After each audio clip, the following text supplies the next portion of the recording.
Os anos 50. Os Estados Unidos viviam o começo e, por que não, o auge do American Way of Life, e o cinema reproduzia isso. Nos maiores clássicos da sétima arte produzida nessa década, as tramas dos filmes envolviam a clássica família americana branca de classe média, composta por um homem, o chefe da família, responsável pelo dinheiro, símbolo de como ia bem a economia do país. De outro lado, uma mulher, geralmente jovem e bonita, cuidava dos filhos e era influenciada pelas celebridades dos filmes, TV e revistas. Esses filmes exploravam a vida do americano médio. Nas comédias românticas mostravam como se formavam esses casais e como eles viviam felizes para sempre. Nos dramas, os realizadores mais subversivos mostravam um lado mais obscuro do American Dream, mas sempre respeitando os padrões de decência da época, que definiam como o público iria aceitar as produções. No epicentro do capitalismo se construiu Hollywood, o símbolo do cinema estadunidense, das grandes produções e de como a vida nos Estados Unidos era bonita. Poucos diretores contornavam essa situação e adaptavam seus filmes a esses padrões, conseguindo atrair o público consumista e tecer críticas que ficavam camufladas no contexto.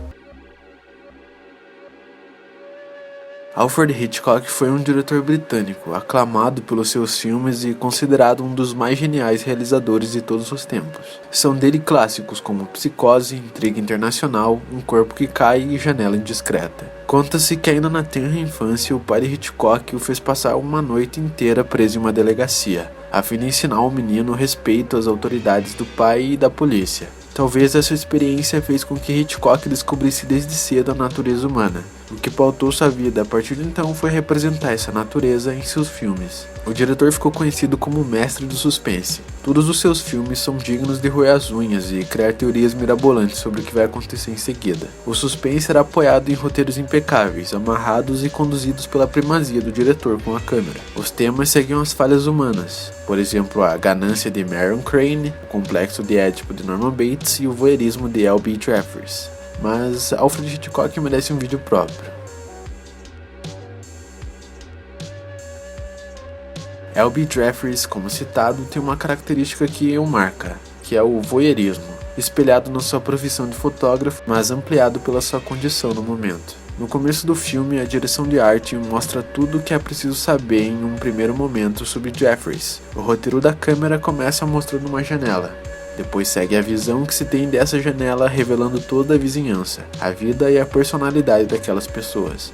Em seguida mostra o protagonista suando e um termômetro revelando que o verão chega ao ápice naquela Nova York cinquentista. A câmera segue mostrando o personagem principal, focando em sua perna quebrada e a cadeira de rodas em que repousa, revelando uma câmera fotográfica quebrada, uma foto de um carro em alta velocidade indo de encontro com o fotógrafo e diversas outras fotografias com cenários de guerra. Essa abertura é a perfeita descrição do enredo do filme, sem dizer uma única palavra. Assim somos apresentados a L.B. Jeffries, um fotógrafo de guerra com uma perna quebrada e, como várias pessoas nessa quarentena, sem nada para fazer. E é assim que ele desenvolve o voyeurismo que o vai acompanhar ao longo do filme.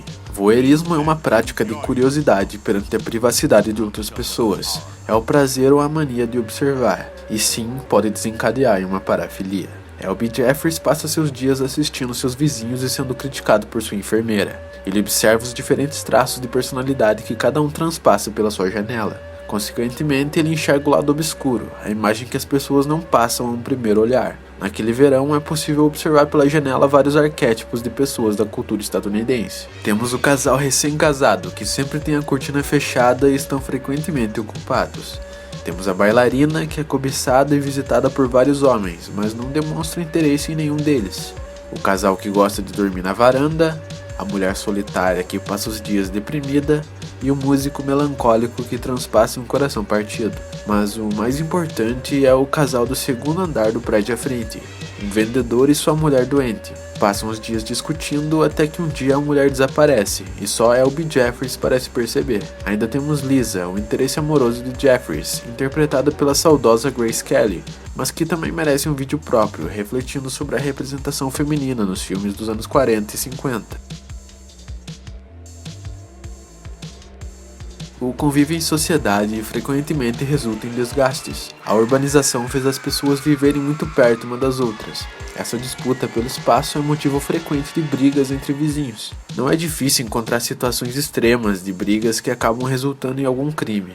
A vizinhança de L.B. Jeffries não parece apresentar nenhum tipo de rusga ou desgaste a um primeiro olhar, e tampouco o plot do filme é baseado em brigas de vizinhos. O que esse filme de 66 anos atrás realmente discute é a violência contra a mulher e o feminicídio. L.B. Jeffries passa dias e noites investigando o que seu vizinho fez com a esposa. Em meio ao American Dream, o sonho da família americana perfeita, Alfred Hitchcock e seus roteiristas produziram muito mais que um filme de suspense sobre duvidar da pessoa da casa ao lado. Há 66 anos, esse filme, mesmo que indiretamente, discutia a violência doméstica, sobre um olhar de um observador, alheio à história que não conhecia a rotina do casal. Nós não somos apresentados pelo filme a rotina do vendedor e sua mulher por muito tempo antes que ela desaparecesse. Será que cada vizinho desse casal não teria percebido indícios do que ia acontecer depois?